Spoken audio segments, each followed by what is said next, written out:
tell us about Florida's unique involvement in the American Civil War. The Cow Cavalry, Florida food for the Confederacy. In the 2 years after the first shot was fired at Fort Sumter, well, that's good, thank you. At Fort Sumter in 1861, the Civil War had ravaged the American landscape. Once sleepy fields at Manassas, Shiloh, and Antietam now served as the final resting ground to soldiers in both blue and gray. Even in the Florida pine scrub and oak hammocks communities who called this rugged land home felt the echoes of war. When the Confederate Army lost control of the Mississippi River in 1863 after the fall of Vicksburg, they also lost their supply of Texas beef. Despite desperate to feed a starving army, the Confederate forces found an unlikely solution: hardy Spanish cattle from Florida, and with them the cowmen who understood their swampy frontier, forming what was known as the Cow Cavalry. Please welcome Lindsay Morrison.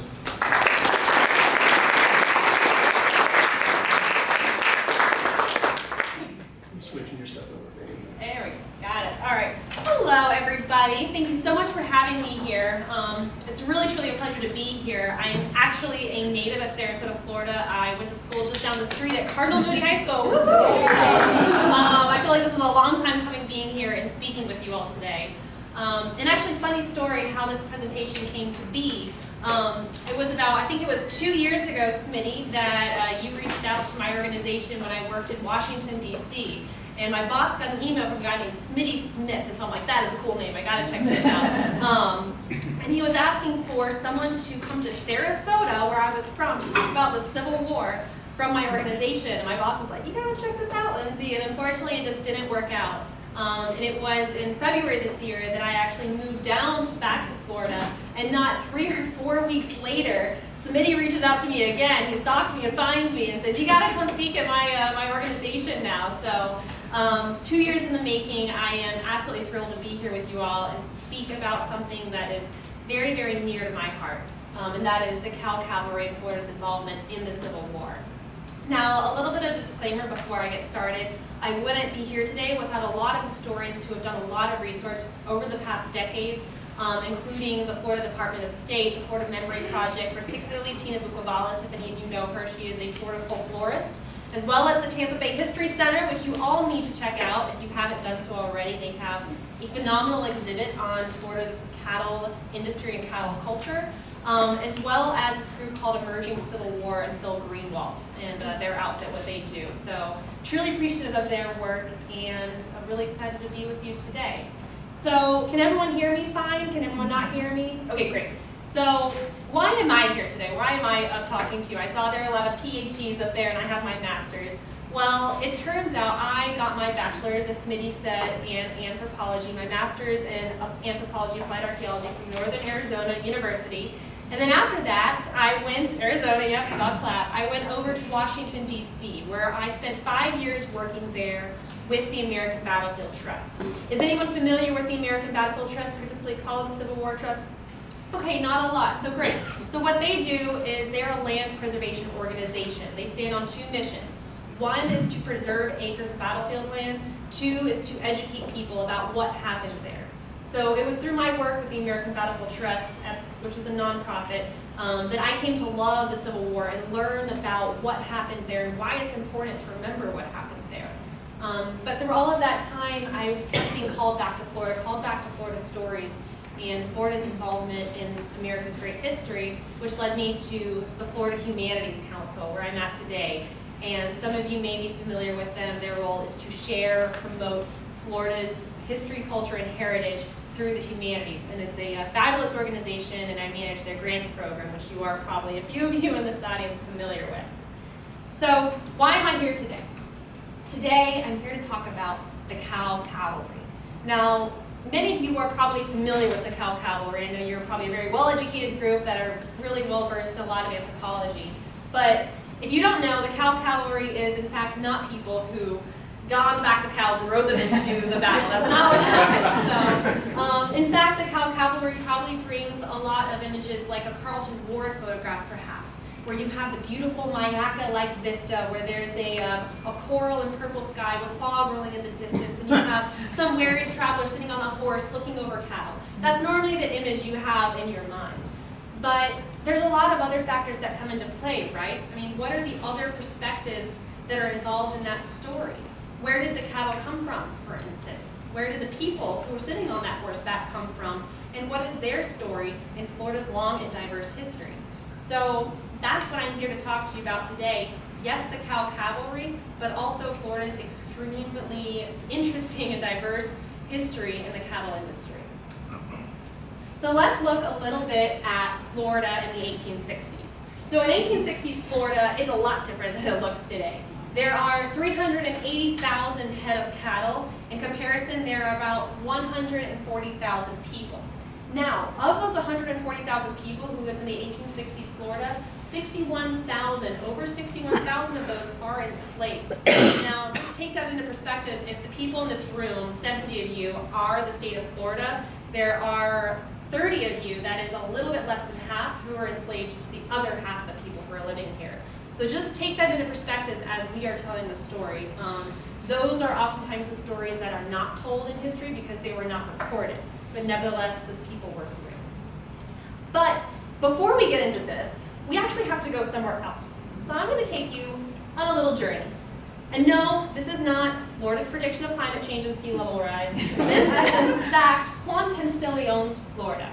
And in 1513, Juan Ponce de Leon comes to Florida to see what it's like.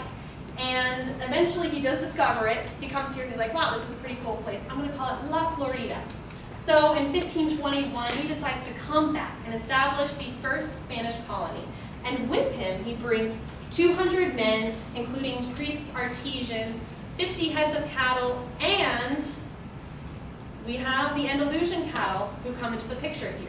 This is where actually the cattle who are involved in the Cow Cavalry originate from. Now, when he comes back in 1521, he does bring the cattle, and these cattle come from a place called Andalusia, Spain. Now, Andalusia, Spain was a marshy coastal area where the people tended to the cattle sitting on horseback with hired hands they called vaqueros. Now, they also came from Ireland and Great Britain. Most of the cows did come from Spain, but during the fall, the people would brand the cattle. They would drove them on the backs of horses, and they would use dogs and whips to drive them to markets and to slaughterhouses. Sounds very familiar to what you have heard about with Florida and cattle, right, in the 1860s? Well, that's where they got it from. And in the 1500s, the Spanish brought it over here, and that's the first instance we see it. Now, the Spanish, as I just said, were also using brands. These are brands that were back in the 1500s that the Florida Memory Project brought to light. And they look very similar to a lot of the cattle brands you see today that perhaps the Likes family or the Dimmitt family are using that many of you are familiar with from this area. But even though the cattle were brought in 1521, the Spanish eventually left and the cattle stayed. And a lot of them sifted out because they are familiar with the marshy coastal area that was Spain. They thrived here. They absolutely loved it. They said, we're in Florida. We're going to put on our Hawaiian leis and enjoy our time here. So they had a fabulous time. And it wasn't until 1565, with the founding of St. Augustine, that cattle ranching became a major institution in Florida. And yes, the Spanish brought that on. And during the late 1500s and the 1600s, you saw a lot of cattle being owned by the Spanish and a lot of Native American populations here living in Florida tending to the cattle. Now keep this in mind because this is a very, very important key history in cattle in Florida that not a lot of people realize. It was the Native Americans who were truly one of the first people to learn to tend to them, and when the Spanish left, they're the ones who took them on. Now, as you know, probably one of the more popular tribes that people know about are the Seminoles, and you may know about them from FSU, but certainly a lot of people in this room just know about the Seminole history. But there were, of course, a lot of other Native Americans who were living at the time, such as the Calusua, the Ocali, the Miami. They were living here thousands of years before the Spanish came, and as you probably know, with the Spanish brought disease, warfare, and eventually a lot of those tribes faded out. So where are we now? We're going to zoom forward to the 1700s and this cattle history which leads up to the Cow Cavalry. When in the 1700s, yes, you can tell it's the 1700s because you have someone there with a powdered white wig who's looking rather pompous. Looks like he's going to raise a saber and save the day. So in 1700s Florida, you have 34 ranches, about 20,000 heads of cattle. A little bit different than what you were seeing in the 1800s. But most significantly, you see the first time where cattle in language is used, is seen as very, very important to the Native American culture. This is Ahia Sekofi, who is otherwise known as Cow Keeper. You can see by his name, cows were very, very important to his culture. Now, Ahia Sekofi was one of the first Seminole people who came here. Where did the Seminoles come from? They came from Georgia and Alabama. The Creeks who were escaping British colonial areas came down to Florida to find paradise, to find peace and prospect. And they came down here and also developed a deep-seated hatred of the Spaniards. It's actually an interesting fact about Ahia Sekofi. He had a little tally. He wanted to kill, I can't remember what the number was, but it was a large number of Spaniards that he wanted to kill by the time that he died. He never reached that point. I think he was about 10 short, and so he passed that tally on to his son to carry on his name. But the 1700s was the first time you saw the word cowkeeper come into play. And at the end of the 1700s, actually it was 1763 with the Treaty of Paris, and the end of the French and Indian War, you see the word Seminole actually come into play. And that came from, there are two different ideas that historians have. One is perhaps from the Spanish, who had the word Cimarrones, meaning runaway. Another idea is from a Creek word, a Creek Native American word, where Seminole comes from. So, but the Seminoles got their name here. They were actually Creek. So at the end of the 1700s, there's something that happened in American history, 1770s. Oh, that's right, the Revolutionary War. So at the end of the 1700s, you know, we have the American Revolutionary War. George Washington is fighting up in New York, he's fighting up in Virginia. You have battles like Yorktown, Lexington, and Concord. But little do people know that the Revolutionary War happened in Florida at Pensacola. So if you go to Pensacola, you should check out their Revolutionary War history. And it was in 1781, the Siege of Pensacola. Now, at the tail end of the Revolutionary War, in 1779, Spain enters. The Revolutionary War was a global war. It wasn't just between British and Americans. Spain was also involved in favor of the Americans. Now, enter this fellow who was on the previous screen, Bernardo de Galvez, who was an energetic governor of Pensacola at the time of, Spanish Louisiana, Bernardo de Galvez. And his idea in 1779 was he wanted to gain control of the Mississippi River. Also keep that in mind, the Mississippi River is a very, very strategic place in American history. So to do this, he gains control of Fort Butte, Baton Rouge, Mobile, terms we're very familiar with today. And in March of 1789, the Spanish began their siege of Pensacola. They brought in supplies, built trenches and redoubts, and even built a covered road to protect against incoming shipments. But on April 30th, something happens. Ruined everyone's plans. You guys know it, a hurricane. Hurricane happened on May 5th and 6th. No one was boarded up and prepared. And so the Spanish ships end up having to leave the port as long as all of their supplies. So here's Bernardo de Galvez. He is standing there looking rather heroic on the top of the trench, and then all of a sudden all his ships leave. And so what is he to do? Well, thankfully, the Creeks come in and offer to supply the Spanish with beef. That's right, cattle. This is a very significant commodity in Florida at the time that we see has more influence in warfare than before the Civil War. And it harkens back to actually something Napoleon Bonaparte prophetically said one time, that an army marches on its stomach. And you see that repeating time and time again through American history. Now, after the Creeks gave the cattle to the Spanish were trying to convince the British that they should eventually give up and surrender. And eventually on May 10th, they do. The British surrender, the Spanish win, and of course you know how the story ends. The Americans win the Revolutionary War, and Florida is returned to Spain from a British colony. Now, I'm going to mention another battle that happened during in Pensacola, and it's not because of cattle, per se. It's because of this fellow. You all know him by his hair and his looks like a neck brace he's wearing. That is General Andrew Jackson, who many people know him from his role in the Civil War. Not a lot of people today know him from his role in the War of 1812. But the War of 1812 is actually where he gained his notoriety. And it was the Battle of Pensacola, where he really, one of the first instances where he became kind of maybe a household name. People knew him. But it's the War of 1812. That's fought, remember, in places like Baltimore with Francis Scott Key, the Star-Spangled Banner. You got New York, you got Michigan happening. Why is Andrew Jackson caring about Florida? Well, it just turns out that the Battle of Horseshoe Bend during the War of 1812, there were armed Creeks that were there. And as you can imagine, because I'm sure many people in this room know Andrew Jackson's history, he wasn't in favor of the idea of Native Americans being armed and potentially rising against the United States. So he sends a gentleman by the name of Gordon, Captain John Gordon, down to Pensacola to do a little bit of reconnaissance to determine if they are in fact arming the Creeks down there.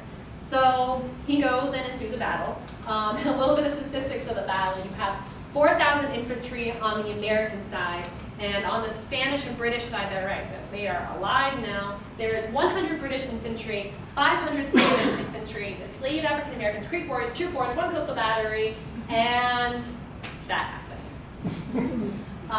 It is a winning landslide in favor of Andrew Jackson, and he gains immediate notoriety during his campaign in Pensacola, all to try to quell this what was going on there in Florida. Now, actually, one of my favorite War of 1812 Andrew Jackson stories, in fact, involves another battle, and that is the Battle of New Orleans.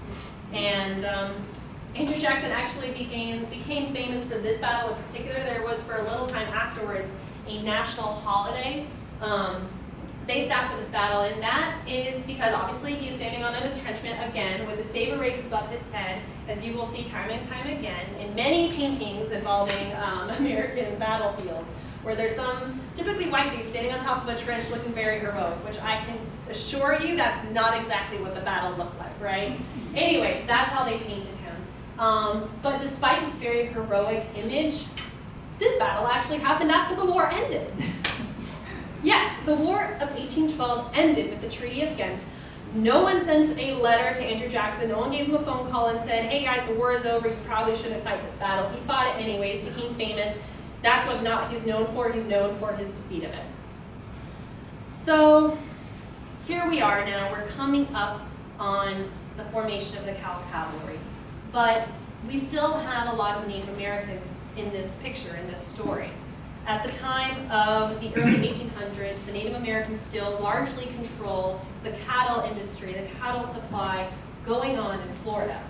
And Andrew Jackson knows this. So, as you know where this story is probably going to go, it goes to the Seminole Wars.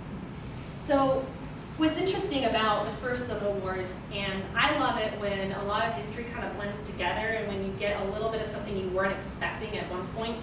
I think that's the anthropologist in me. I like having multiple perspectives thrown in when I'm really least unaware of it. But the first Seminole War, as you can see, was immediately after the War in 1812, and it begins at a place called Prospect Bluff. Prospect Bluff was a fort that was built during the War of 1812 and was inhabited largely by groups of escaped African-American slaves, free African-American people, Native American folks, as well as escaped colonial Marines and the like. It was a place of refuge, a place of prospect. Now, many of you have heard of the Underground Railroad running north. Not many know about that it ran south. And you saw people escaping to Florida, escaping the slavery that was going on in Georgia, South Carolina, North Carolina, and Virginia by going south. And this happened as early as the 1700s. People were doing that. Well, Prospect Bluff was a place, like I said, of refuge. And these people that tended that fort knew obviously how to handle crops. They knew about cattle handling. And one of the most famous people that was at that fort is a gentleman named Abraham, Abraham was an African American who was previously enslaved at Pensacola and fought in the War of 1812 against Andrew Jackson. So, as you can imagine, the United States is not happy with this idea of a free African American settlement where they are armed, occurring just below Georgia, which was a very, very heavy slave state at the time. This was evidenced in one journal in Savannah, where it says, "It was not to be expected that an establishment so pernicious to the southern states, holding out to a part of their populations and nations to insubordination, would have been suffered to exist after the close of the War of 1812.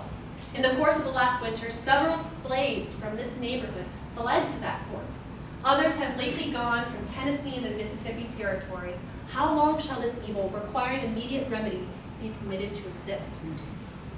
How long shall this evil, this fort that was a place of refuge for a lot of these people who were escaping said evil up north? As you can imagine, this story does not have a happy ending for Prospect Bluff. And at the time of the battle, there were 330 people living there, former colonial Marines, Seminoles, Choctaw warriors, women, and children, when a hotshot cannonball entered the fort's powder magazine, and the ensuing explosion was massive, said to be heard more than 100 miles. One first-hand account states, "The explosion was awful and the scene horrible beyond description. You cannot conceive, nor I describe the horrors of the scene. In an instant, lifeless bodies were stretched upon the plain, buried in sand and rubbish, or suspended up from the tops of surrounding pines. Here lay an innocent babe, there a helpless mother. On one side a sturdy warrior, on the other a bleeding squaw. Piles of bodies, large heaps of sand, broken glass, accoutrements, etc., covered the site of the fort." Now, it's important to share this story, however, very, very difficult and very tragic, because this is an oftentimes forgotten thing that happened. But just as with the battles of the Civil War, these battles in Florida can't be forgotten. You can't let them fade from memory. So the battle that happened at Prospect Bluff, which was also known as Fort Negro to people up north, was the first major engagement of the Seminole Wars period and marked the beginning of Andrew Jackson's conquest into Florida. Now, a few other things happened in the first Seminole Wars. There were a lot of skirmishes that were going on after the destruction of Prospect Bluff, but eventually Spain realized they couldn't control Florida. They were far off in Europe dealing with other battles that were going on at the time. So they had to let go. And eventually they ceded Florida to the United States. And as you know, as today, bureaucracy takes a little bit of time to go over things. So it wasn't until 1821 where Florida was acquired from Spain. Now, where are we now? It is 1821. Florida is now part of the United States, and it is described as a vast and untamed wilderness, plentifully stocked in wild cattle. Now, as you can imagine, that phrase right there tempts a lot of people who saw Florida just as the people of Prospect Bluff as a place of refuge, a place to go to and make a name of their own. And so a lot of people did. A lot of white settlers came down at the time after Florida became a state. Now zoom forward a little bit. We have the Second Seminole War, 1835 to 1842.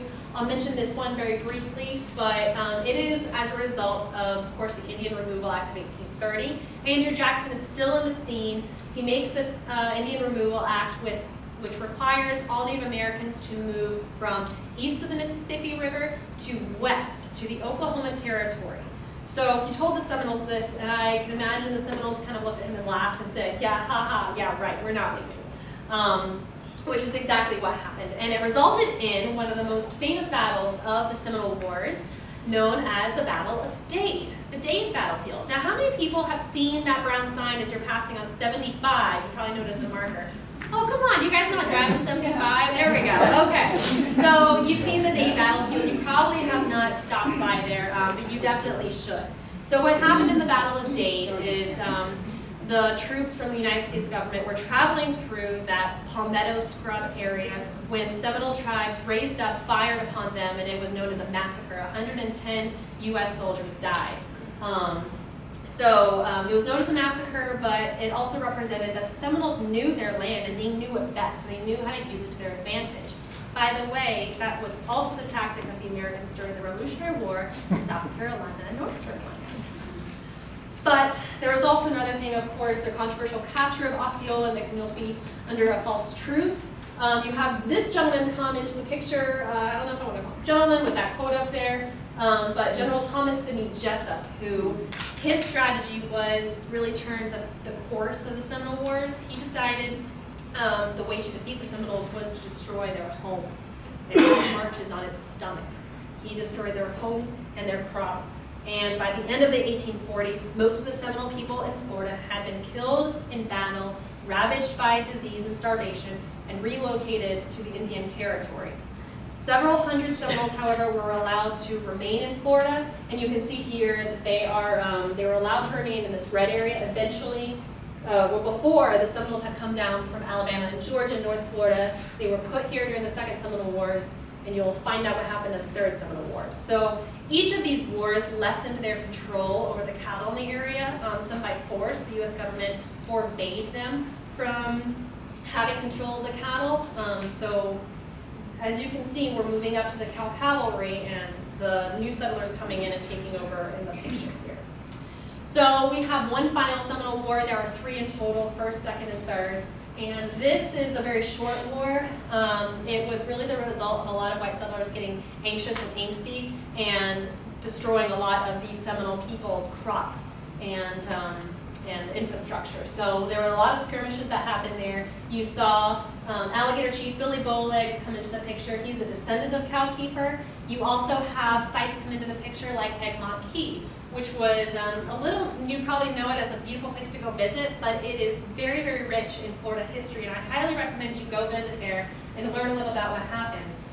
You have people come into the picture like Polly Parker, who was a Seminole woman who escaped the U.S. government, went down to the Everglades, and her descendants still live there today, and actually just went back to visit Egmont Key for the first time this year. 33 of them, I think it was, and it was the largest visit of Seminole people since 1850, which just gives me goosebumps every single time I think of it. So, maybe I'm just a history nerd, that's why. But, so at the end of the Third Seminole War in 1858, you have about 300 to 500 Seminoles who have been forced to leave their land. Either they have left, the Seminole people had left to Oklahoma, or they had been pushed to the Everglades. To land that was unwanted by white settlers. So at the end of it, there are only about 300 to 500 people of Seminole living in Florida. So we've talked a little bit about, or actually a lot about, the Seminole perspective, since they were the main people controlling the cattle industry at the time. But what about the white perspective? That's something that I'm sure a lot of people in this room, from reading historical signage, know a lot about. We hear about it all the time, about the fights going on, the skirmishes. But we also hear a lot about the people that are standing on the trenches, waving their sabers, and very, very famous. But what about the average citizen? Well, I want to bring one to light here. This is a gentleman by the name of Joseph Powell, who, like I said, immigrated to Florida in the 1830s for the idea of a new land, for prospect, for growth, to bring his family down here and to settle the land. Now, the U.S. government, of course, was at war with the Seminoles, but at the same time, they were granting patents of land to a lot of these settlers who came in. So according to white settlers, this was land that was given to them by the government when the United States gained control of Florida. So to them, they had a right to the land. Which certainly now it's easy to look and feel, obviously see one side of it, but if you're stepping back and putting on your anthropological lens and saying, okay, well, let's look at both sides of the picture. That is the image that they saw, for better or for worse. So, and this is actually Joseph Powell. This is one article that was written about him. This just goes to show a little bit about the struggles that were going outside of the government level.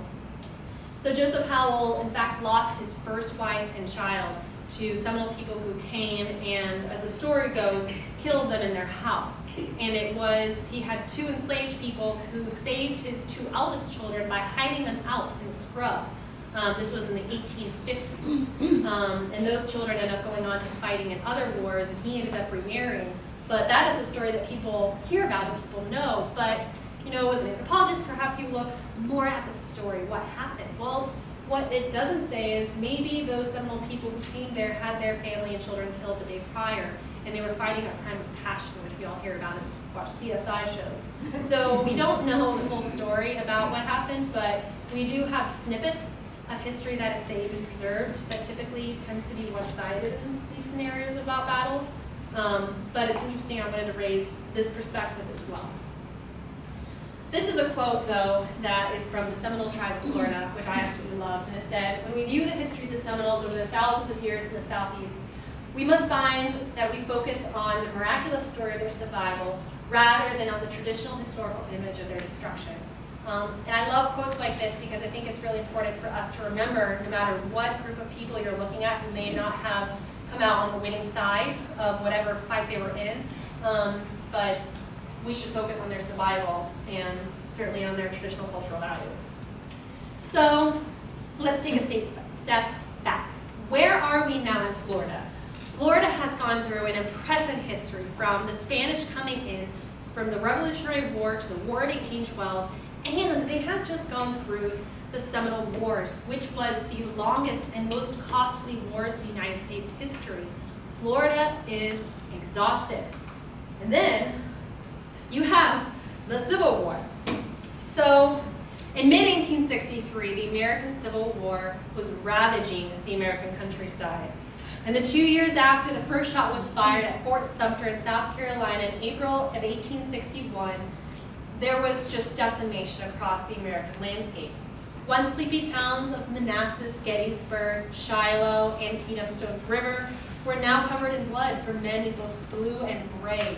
Every single side lost, you could say, in the Civil War, and we're still feeling the effects from today. But what's often told is, if you look at Florida's role in the Civil War, there's usually that word "only" that's associated with it. Florida only gave 15,000 people to the Civil War. And yes, when you look at all the other people that came and fought in the Civil War, Florida's contribution was small compared to the other states that had a larger population. Remember, Florida only had 140,000 people, and 61 of those were enslaved. So 15,000 people of those 140,000 is a really big percentage, and that meant a lot, and it affected a lot of homes and a lot of communities in Florida. But keep in mind, too, that of those 15,000, 2,000 went to fight for the Union. Not all the people in Florida were pro-Confederacy. A lot of them were, and we'll get to talk about that a little bit, but not all of them fought for the Confederacy. But in the end, of those 15,000, 5,000 people did not return from the Civil War and ended up dying. But let's look a little bit at what's going on with the Confederacy. So of the 34 states, the United States in 1861, 7 of the southern states initially seceded from the Union to join the Confederate States of America in open rebellion. Now, the Confederacy grew to control at least a majority of the territory in 11 states, including Kentucky and Missouri, eventually by assertion. And it was actually in January 7th of 1861 that Florida seceded from the Union. Remember, the first shot was fired in the Civil War in April of 1861 in South Carolina. Florida seceded earlier that year, so they were ready to go. And the secession was voted in extreme favor of 62 people to 7 to withdraw from the Union. Now, one quote of someone who was in favor of secession said, at the South, and with our people, of course, slavery is the element of all value, and the destruction of that destroys all that is property. That's to give you a little bit of sense about people in favor of secession.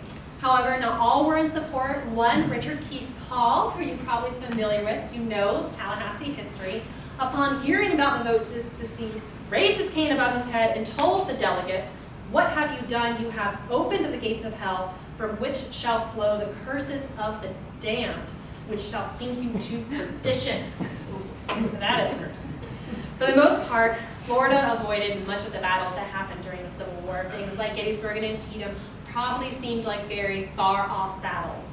And in all, approximately 620,000 soldiers died in the Civil War. 620,000. Now, to bring that into perspective, roughly 1,264,000 American soldiers have died in our nation's war. 620,000 from the Civil War, 644,000 in all other wars.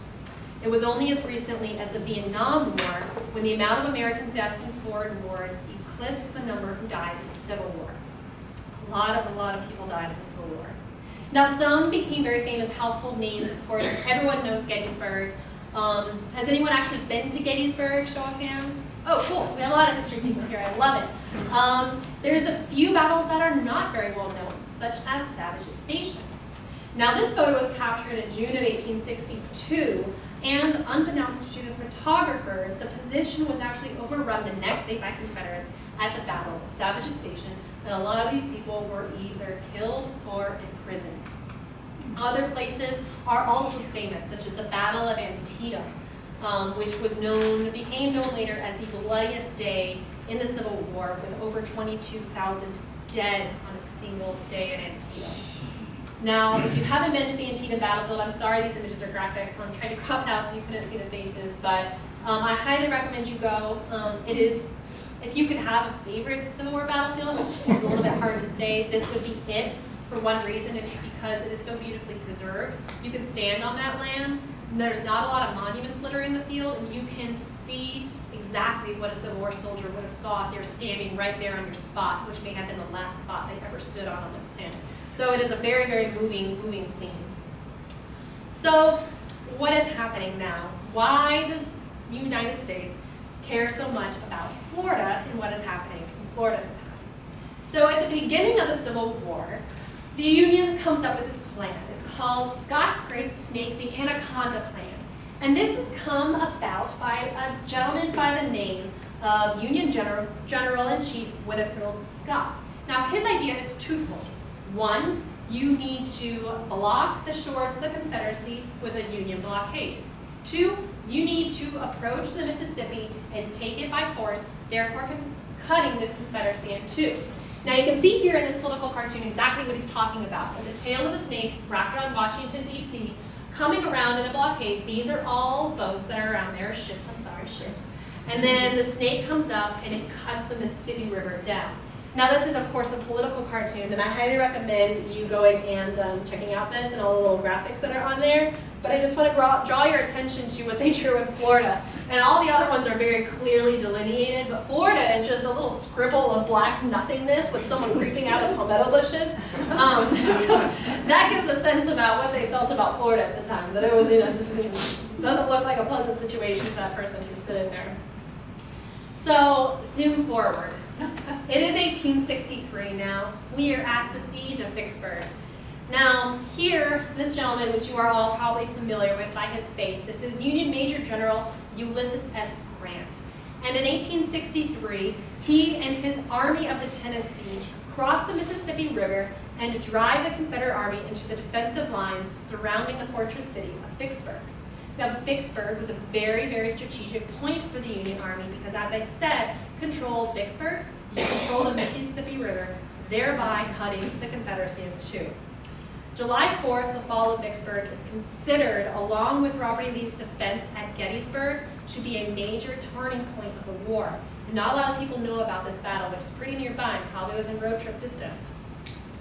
So there are a few things that I'm not going through with these battles. As you can tell, I'm an anthropologist. I'm more interested in stories. A historian, very, very knowledgeable historian would be about the troop movement maps, and they would go into it. The cannon was here, the people were here, they wore this type of button, and you can't wear this type of button. I may be, maybe oversimplifying it. But if you are really into troop movement maps, I highly recommend you go to the American Battlefield Trust's website. A little bit plug for them, and check out all of their troop movement maps they have. This is the Vicksburg campaign, so if this makes you super excited, highly recommend you go there.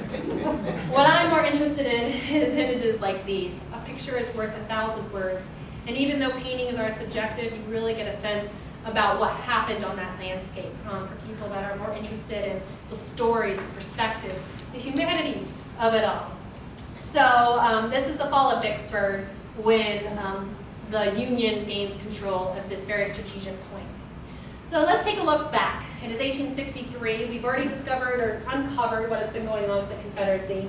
And keep in mind now from that quote in 1821, when the United States knew very well that there was plentiful wild cattle happening in Florida, but yet they were going for the cattle in Texas to feed the Confederacy. Now, why would they do that? I mean, Florida seems like a lot shorter distance, right? Like, you know, was it crazy? Why were they going for the cattle in Texas? And that is because of railroads. There were a lot of railroads between Texas and the Confederacy, whereas in Florida, the railroads only went as far south as Cedar Key. So if you wanted the cattle, you had to go get it, which, as you can tell from that scribble of black greens, they did not anticipate doing that, nor did they highly desire it. So they originally got the cattle from Texas, which fed a lot of the Confederacy. But after the fall of Vicksburg in 1863, the Confederacy was cut in half, and with it, the shipment of cattle from Texas was stopped. So they had to go with option B, cattle from Florida. Now this one quote from an Army of the Tennessee officer really sums it up perfectly, where he says, "I cannot too strongly urge upon you the necessity, yes, the urgency, of sending forward cattle promptly. It appears that all other resources are exhausted. I assure you that nearly all depends on you." If anyone contests Florida's role in the Civil War, you just feed them that quote and show them that we were actually very important to the Civil War at the end of it. So here we are back to where we started in 1860s Florida. As I just said, Florida went through one of the largest and longest, costliest wars with Native Americans. The Seminole people, who had a monopoly on the cattle industry and who had controlled a lot of the cattle culture over the past 300 years, had just been defeated by the United States government, and it was a lot of white settlers who have moved in, and they were controlling the area. So I want to kind of paint a picture a little bit about what this looked like, because we can look at the map, but it really helps to see illustrations. And this is one by Frederick Remington. Now, some of you probably have Remington's beautiful sculptures in your house. He is most famous for his work in the American West. If you are a fan of cowboys, he was too. He said, one of his quotes when we wrote for assignment in Harper's, he said, "When my friend said, 'Look at the cowboys,' this immediately caught my interest. With me, cowboys are what gems and porcelain are to some others. Two very emaciated Texas ponies powdered down the street, bearing wild-looking individuals whose hanging hair and drooping hats and generally bedraggled appearance would remind you at once of the Spanish moss which hangs so quietly and helplessly to the limbs of the oaks out in the swamps." So these are some of the illustrations that Remington painted of the Florida Cracker Cowboys in the late 1800s. And also keep in mind, these illustrations were what people thought about Florida, but these were not the images that the Seminole people were viewing of Florida at the time, nor were they the images portrayed of the African-American slave people who were there. But nonetheless, this is the image that people got of Florida. Now, Florida Cracker, where does that term come from? I'm sure a lot of people in this room know. I know you're ready to raise your hands. I see you're ready. You're good students. The term, I'll have a question to answer in a little bit. The term cracker comes from, of course, cracking the whip over the Florida cattle. But where does the term cracker, where was it first used? Well, you see it used actually in the 1760s with this quote saying, "I should explain to your lordship what is meant by crackers, a name they have got from being great boasters. They are a lawless set of rascals on the frontiers of Virginia, Maryland, and the Carolinas and Georgia, who often change their places of abode." And I have no idea where they would ever get that. Oh, maybe that's why. So, maybe this is the first instance of Florida man actually used, but the people in Florida at the time did not have the best reputation I could imagine. But all the same, Florida, just like the people who were at Prospect Bluff, was a scene of tranquility, a scene of peace, a place that people left to, even though the life was hard and they had to battle against panthers. They obviously had the longest Seminole Wars. Hurricanes were common, mosquitoes. It was a hard territory, but it was theirs. And these images of Remington are just truly phenomenal. But one of the most famous cracker cowboys that we have to mention here, and I was just having a conversation with people before this lecture about this, is Jacob Summerland. Now, how many people have read this book, Land Remembered? Oh man, I was expecting more people to have read this book. Okay, as Floridians, I command that after this lecture you have to go on Amazon and buy this book and read it because it paints a glorious picture about Florida in the 1800s. So the main character in this book, A Land Remembered by Patrick Smith, his name is Mckay, and he was actually based on a real guy named Jacob Summerland. Jacob Summerland was born in Florida in the 1820s and was rumored to have been the first child born in the state of Florida. Now, some people might look at that and be like, saying, what? Like, that is not true. Also, he was known as the King of the Cracker Cow, and you could probably add King of the Cracker Cow according to the white people, because you saw, obviously, in the 1700s, a gentleman by the name of Cow Keeper. But nonetheless, that really just shows the prestige and how well known Jacob Summerland was. Now, he was one of the most wealthiest people in the state of Florida because of his work with cattle. He was one of the wealthiest people under the age of 40 and amassed a fortune of 15,000 to 20,000 head of cattle, which was a lot at the time. And he got a lot of his money by trading with Cuba in return for Cuban Spanish gold, which is rumored, is kind of funny. He kept a lot of this stuff, his gold and silver, at his cabin in trunks, meal sacks, tin meat cans, woolen socks, cigar boxes, behind door frames, in the rafters, tossed in the corner. So he didn't believe in banks, apparently. He kept it everywhere. And he ended up going to found cities like Bartow. If you've ever been to Bartow, he is very responsible for the formation of it. So whereas there are very famous Florida crackers like Jacob Summerland, some are lesser known, but had a key role in the formation of the Cow Cavalry. One of them is James Mckay. Now, James Mckay was a cattleman, a Scotsman, a ship captain, and the 6th mayor of Tampa. That's right, he was one of the only, I think the only foreign-born mayor of Tampa that there was. And in 1846, he moved to Tampa, when Tampa was no more than a city of 200 inhabitants. With crude log huts thatched with palmetto fronds, and cattle and pigs roamed the area. So it was a very, very different scene than if you drive in downtown Tampa now, and if you want to withstand the traffic. So James Mckay ended up being a very influential Tampa, Plant City guy. And he ended up, because he was a ship captain in Scotland, he had a schooner in Florida, in Tampa. Now remember, the Anaconda plan snaked around, and there were Union blockades at the mouth of the Tampa Bay. Well, James Mckay would take his schooner and go outside of Tampa Bay and get cattle out that way and trade a lot along the coast of Florida. So he was very well known for his work with cattle and fighting against the Union. And there's actually a little known fact. Mckay Bay in Tampa is actually named after this guy. So look it up on the map and find Mckay Bay. And that's a good trivia question for you all. If there's Tampa trivia, it's actually named after James Mckay. So back to where he left off. It is 1863, and Florida has just become the primary source for beef for the Confederacy after the fall of Vicksburg. The Confederacy demands 1,500 head of cattle needed each month from Florida, which is a lot. To facilitate the collection of beef, Florida was divided into 5 commissary districts under the command of a gentleman named Major Pleasant W. White, which is a very Civil War sounding name, Pleasant White. Of Quincy. His job was simple: collect beef from Florida using the Cracker Cowboys and herd them to the railroads to be shipped to the Confederacy. Of course, easier said than done, right? His task grew very difficult as a lot of Union raiders attempted to stop these droves of cattle going up north. So in 1864, it became very, very clear that there was a needed Confederate presence to be in South Florida to be able to hold off against these Union raiders that were stifling the flow of cattle up the Confederacy. Now, James Mckay came up with an idea. His idea, which he's tested out, was to hire additional men to protect herding parties and do picket duties. And by the end of 1863, he ended up sending a letter to the Confederacy requesting a special unit that would gather and protect the herds from all threats. In response, the Confederacy recommended that he send a unit of at least 300 men to collect and drive cattle. Now, thus, the Cow Cavalry was born. We are back to where I guess we initially wanted to be, but we had to get on this journey of how we got to this point so you can understand how we got here today.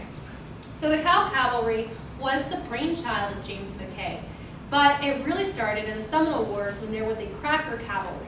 So this is how he came up with the idea. Florida had used the same tactic to fight the Seminole Wars, and he knew it would be effective and in the Civil War. But where would they get the people to join the Cow Cavalry? Remember, 15,000 people already went off to fight in the Civil War, and Florida was home to a lot of people on the ranch lands. Well, at first, the Confederates suggested supplying from the Army of the Tennessee, as they were the ones dependent upon the beef. That makes sense. You want to eat the cattle, you gotta go down there and get it. So, willing volunteers skilled at working cattle were needed, and whose heart was also in the work. They needed food. An army marches on its stomach. So 60 men came, but that was not enough. So Florida put out a volunteer notice. Probably some of you are familiar with volunteering. There was a similar notice saying, hey, join us, join the Confederacy, join the Cow Cavalry. It will be great fun. And Florida answered. And they answered because they had saw the depredations that the Union soldiers were committing across their ranches and across their landscape, and they wanted to protect their homelands. A sentiment probably the Seminole people would also be familiar with. So farmers and other settlers joined to protect their home, and all in all, these recruits knew Florida. They were excellent horsemen, and they were even better shots. They used guerrilla warfare to their advantage. Not only that, but the Confederacy tempted the people to join the Cow Cavalry by saying that if they did, they would be exempted from regular army service. Now, I don't know about you, but if I was one of those gentlemen and I was given the choice of herd my ranching lands, maybe have to fight in Gettysburg, or stay here and join the Cow Cavalry, I would probably join the Cow Cavalry even if I was not in huge favor of the Confederacy.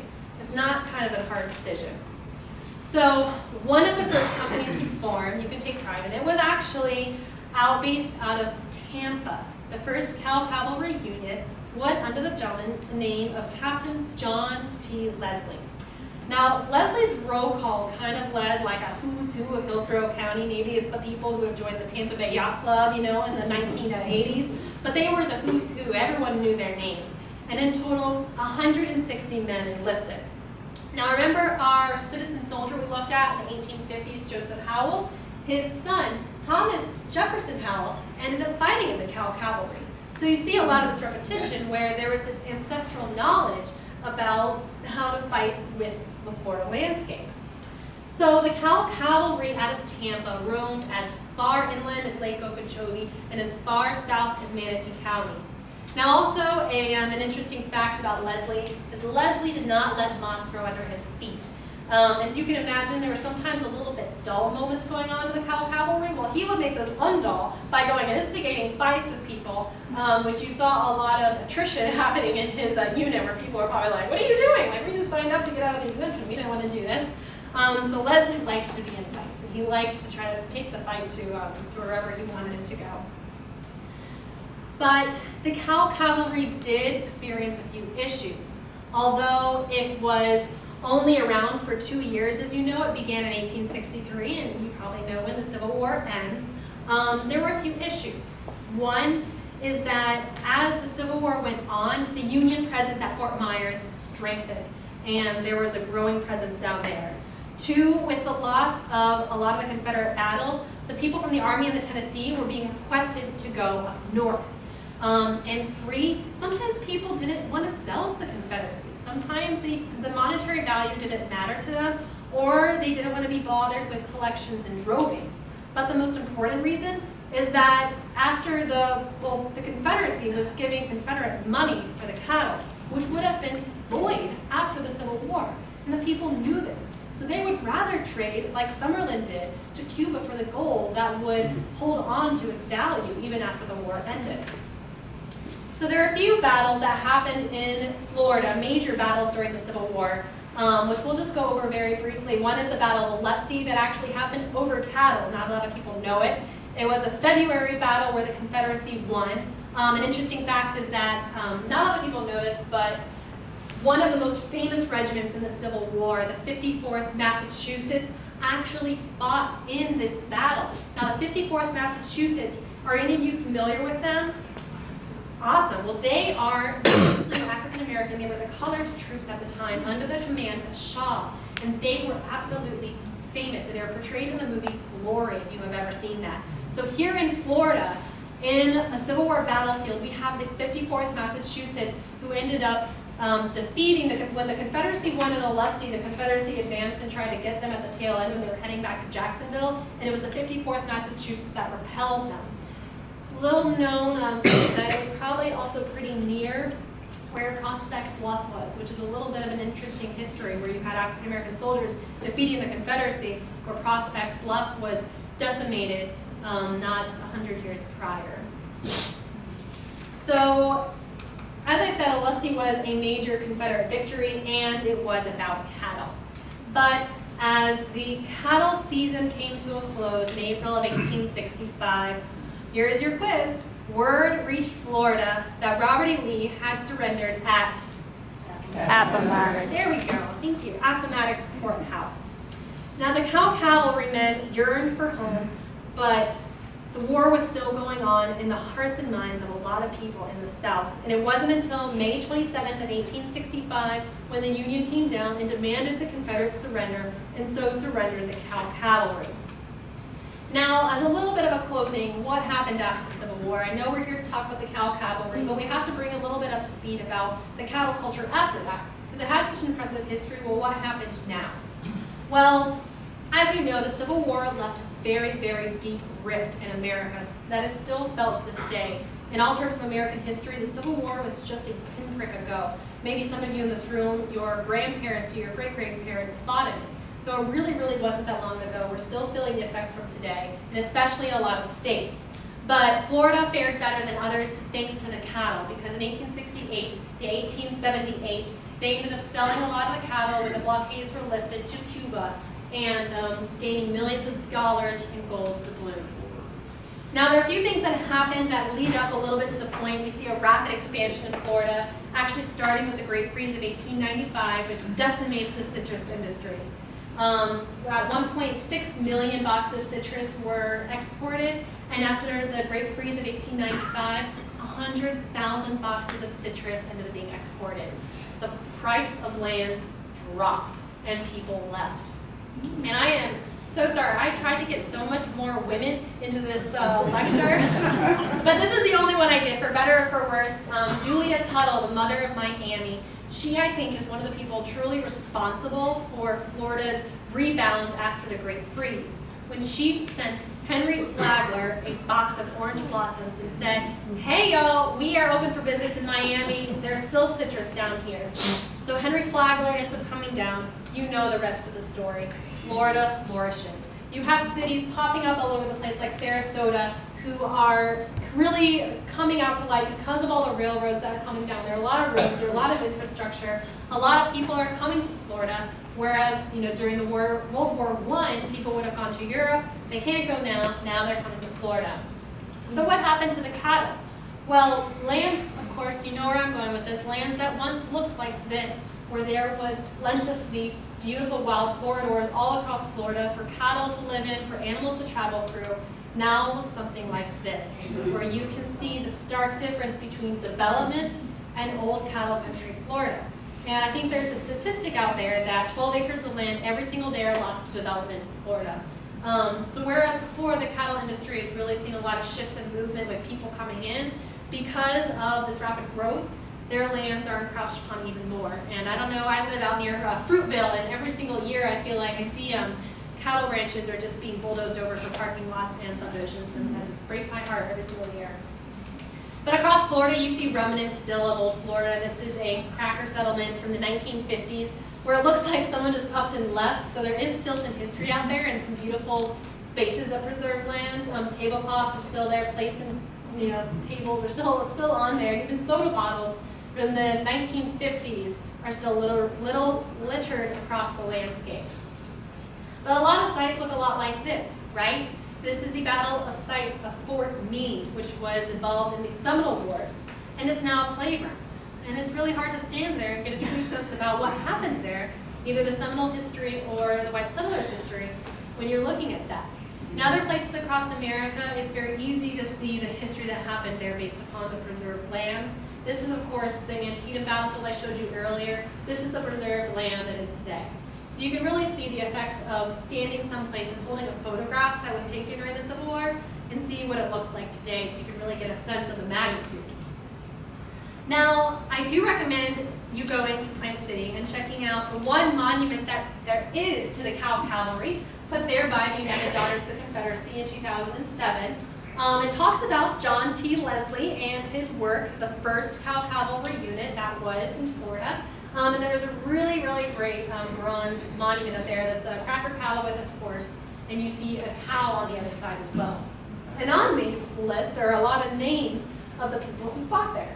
And I actually noticed just yesterday that there is a guy by the name of Mckay, John Mckay, and I wonder if that is a relation of the Mckay that was the 6th mayor of Tampa. But here also you see Thomas Howell. Remember Thomas Howell, the son of our citizen we talked about, Joseph Howell. Fun fact, Thomas Howell is actually my great-great-grandfather, which is how I know so much about it and why I'm so passionate about it. Well, one of the reasons. So, all in all together, the cattle industry in Florida is a huge part of what makes our state what it is today. And when we're looking at segments of history like the Cow Cavalry, it's really important to take that anthropological perspective, to step back and to paint the entire picture about how we got to that point, who are the people that are not in that story, and that they should be, and what the story is. So, all in all, I want you to leave this presentation today, hopefully with a little bit more knowledge about what happened. And I want you to say, wow, I did not know that. But more than that, I want you to try to answer the question, why did I not know that? I really think a little bit more on that. So, with that, thank you very much.